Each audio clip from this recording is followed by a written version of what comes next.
অনেক রাজনৈতিক দল অলরেডি ভারতের সাথে তাদের যে আদান প্রদান বা লেনদেনের সম্পর্ক সেটা অলরেডি করে ফেলেছেন।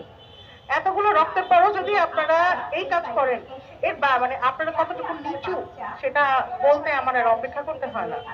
5ই মে বিডিআর বিদ্রোহ, হেফাজতের আন্দোলনে যেভাবে গণহত্যা করা হয়েছে, জুলাই আগস্টের যে আন্দোলনে গণহত্যা হয়েছে, 2018 সালের আন্দোলনেও যে এই পিশাচি কাজ তারা করেছে, সেটার সাথে যে ভারত জড়িত, এটা আপনারাও জানেন, আমরাও জানি, এটা সবাই জানে।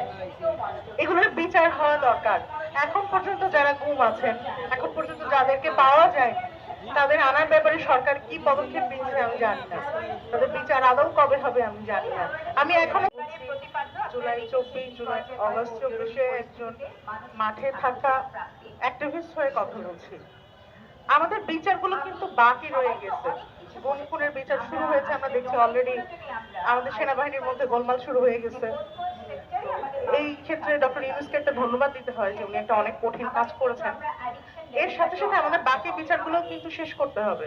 আমাদের বিডিআর এর বিচার বাকি, বিডিআর এর বিচারটাও হয়ে যেতে হবে। আমরা জানি এগুলো ষড়যন্ত্র কোথা থেকে আসছে এবং এগুলো কারা করেছে। আমাদেরকে নতুন করে শিখাতেও হবে না, নতুন করে বলতেও হবে না। তো বারবার প্রত্যেক বক্তব্যেই আমরা যারা ভিকটিম ফ্যামিলি আছি, শহীদ পরিবার আছি, তারা বিচারের কথাই বলি। কারণ একটা বিচার ছাড়া একটা জাতি কখনোই মুভ অন করতে পারে না। এরপরে আসি বাংলাদেশের বর্তমান যে সমস্যাগুলো হচ্ছে সেটার ক্ষেত্রে। আমাদের আইন ব্যবস্থা যা চলছে তা পুরোপুরি ফেল। আমার মনে হয় সরকারের একটু দৃষ্টিপাত করা উচিত। এরপরে আসি আরো নানান সমস্যা নিয়ে আমরা জর্জরিত, কিন্তু আমরা নিজেরা একটা দেশ। আপনি যদি বারবার ভারতের হাতে আমাদের সার্বভৌমত্ব তুলে দেন, তাহলে বাংলাদেশ নামে একটা রাষ্ট্রের আর কোনো প্রয়োজন হয় না। আমরা জানি অনেক রাজনৈতিক দল অলরেডি ভারতের সাথে তাদের যে আদান প্রদান বা লেনদেনের সম্পর্ক সেটা অলরেডি করে ফেলেছেন। এতগুলো রক্তের পরও যদি আপনারা এই কাজ করেন, এর মানে আপনারা কতটুকু নিচু সেটা বলতে আমার আর অপেক্ষা করতে হয় না। 5ই মে বিডিআর বিদ্রোহ, হেফাজতের আন্দোলনে যেভাবে গণহত্যা করা হয়েছে, জুলাই আগস্টের যে আন্দোলনে গণহত্যা হয়েছে, 2018 সালের আন্দোলনেও যে এই পিশাচি কাজ তারা করেছে, সেটার সাথে যে ভারত জড়িত, এটা আপনারাও জানেন, আমরাও জানি, এটা সবাই জানে। এগুলোর বিচার হওয়া দরকার। এখন পর্যন্ত যারা গুম আছেন, এখন পর্যন্ত যাদেরকে পাওয়া যায়, তাদের আনার ব্যাপারে সরকার কি পদক্ষেপ নিচ্ছে আমি জানি না। তাদের বিচার আদৌ কবে হবে আমি জানি না। আমি এখনো জানি না 5ই মে হেফাজতের যে বিচার কাঠামো শুরু হয়েছিল, তদন্ত কতটুকু শেষ হয়েছে এবং কবে নাগাদ শেষ হবে, কবে নাগাদ আমরা বিচার পাবো, আমার ভাইয়ের বিচার কবে হবে। ভারতীয় আধিপত্য বিরোধী বা ভারতীয় হেজিমনির বিরুদ্ধে আমাদের যে সংগ্রাম 2009 থেকে শুরু হয়েছে, 2009 থেকেই বলবো, 2009 বিডিআর বিদ্রোহ ছিল। এরপরে 2013-তে হয়েছে, 2013-তে আমার নিজের ভাই মারা গিয়েছেন রাস্তায়। শুধু বইয়ের স্টুডেন্ট হয়ে না, একটা মানুষ হয়ে মারা গিয়েছেন।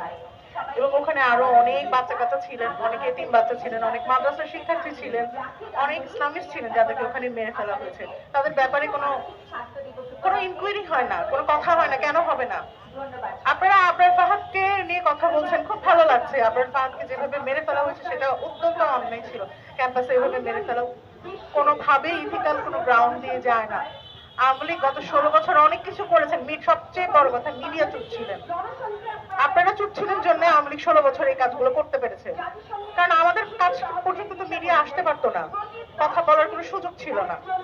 আপনারা চুপ ছিলেন জন্যই আওয়ামী লীগ 16 বছর আমাদেরকে চুষে খেতে পেরেছে। এখনো সময় আছে। আপনারা আপনাদের এই ভারতীয় হেজিমনি বা ভারতীয় বন্ধুত্ব থেকে, ভারতের সাথে আমাদের কোনো বন্ধুত্ব হওয়া সম্ভব না। ভারত আমাদেরকে এমন একটা সম্পর্কের মধ্যে রাখছে যেখানে হাজব্যান্ড ওয়াইফের সম্পর্কও মনে হয় না। তো আমরা এই ধরনের সম্পর্ক ভারতের কাছ থেকে চাই না। যাদের হাতে আমার ভাইদের রক্ত লেগে আছে, তাদের সাথে আমাদের কোনো বন্ধুত্বপূর্ণ সম্পর্ক হতে পারে না। ধন্যবাদ।